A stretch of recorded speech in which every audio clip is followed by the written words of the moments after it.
Well, hello, and welcome back to another exciting edition of our new Gun Owners series. My name is Stephen Lieberman. I'm one of the co-owners of the Artemis Defense Institute. We were asked to make these videos really to help all of the new gun owners, especially in California, that are looking at getting into the Second Amendment community, buying firearms, whether recreationally or for defensive purposes, and suddenly are experiencing the myriad of legal complexities that are associated with acquiring a firearm.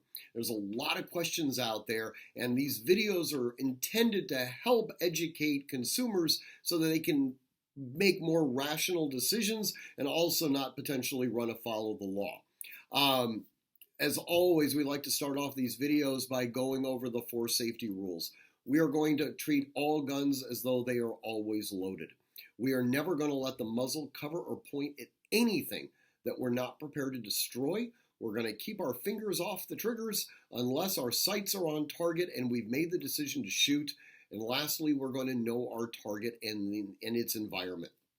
All right, so this particular video is one of what we'll call a subset videos. It's where we start getting into the real sort of granular level of some of the legal complexities associated with purchasing a firearm. In California, there's something referred to as the 1 in 30 rule. And you may have already come across this in listening to people talk about guns and things like that. This law is currently in flux. There are legislators that want to limit the number of firearms you can acquire over any 1 year period of time.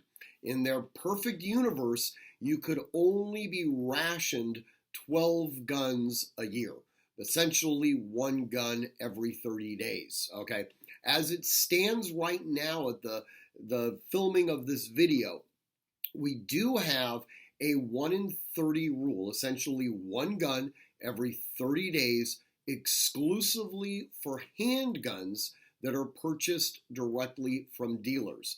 Now, this is not to be confused with handguns that are purchased via what's called a private party transfer. Essentially, 2 individuals that want to engage in commerce between themselves, they have to facilitate that transaction through an FFL. So, as an example, if my friend Bob wanted to sell me his 3 or 4 handguns, that would be construed as what we call a private party transfer. Now, Bob couldn't just give me his guns. All right, we would have to make an arrangement to go to an FFL, or Federal Firearms Licensee, effectively a gun store, and help have them essentially facilitate the transaction. The guns would be surrendered to the gun store. It would go through the DROS process that we've talked about in buying your first gun. You would then wait 10 days, and then you would be able to pick up those 3 handguns. Okay, I could then subsequently go to another gun store and simply buy a gun out of their inventory. The private party transfer does not affect the 1 in 30 rule, okay, when it comes to handguns. Now, the 1 in 30 rule does not come into play when it comes to long guns. So using a calendar as an example, I want to go ahead and I want to buy a shotgun on January 1st. All right, that gun is now in its 10-day waiting period. All right, I'm not going to be able to actually physically pick up that handgun until January 10th. On January 5th, another gun store was, putting a sale out on, Glocks. I could go to that other gun store and purchase that Glock and start another 10-day period of time. Now on January 10th, I would pick up my long gun, my shotgun from gun store number 1, and then arguably on January 15th, my second 10-day waiting period would come to an end on the Glock that I just purchased. Okay. On January 15th, I could then decide that I want to buy another rifle. Okay. Again, perfectly acceptable. I cannot, however, buy another handgun until February 15th. Okay, I have to wait, actually February 5th.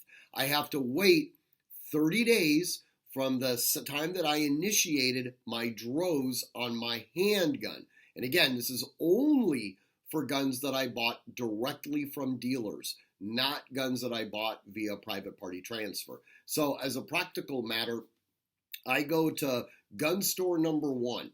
I sit there and I say, wow, you know what? I see that Kimber 1911. I want to buy that gun from you. So we start the process. I initiate a DROS. Everything's going along just fine. I pick up the gun. I'm at home. I'm shooting it. My life is an absolute joy. 15 days later, I go back to the gun store to buy ammunition. While I'm there, I happen to notice that they've got a SIG 239. And I'm like, ooh, you know what? I want to buy that gun. The gun guy, the person behind the counter, doesn't remember me, or it was a different person or whatever, and they initiate a second DROS on this gun. Well, this gun, I'm going to get a denial because it's too early for me to actually purchase the firearm because I bought this gun beforehand. All right. So think of it this way. You're only allowed to initiate a DROS every 30 days when it comes to a handgun that you're buying from a dealer.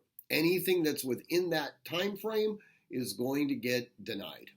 Anyways, train constantly, train consistently, train repetitively, train with purpose. If you have any questions at all, you can always email me at steven@artemishq.com.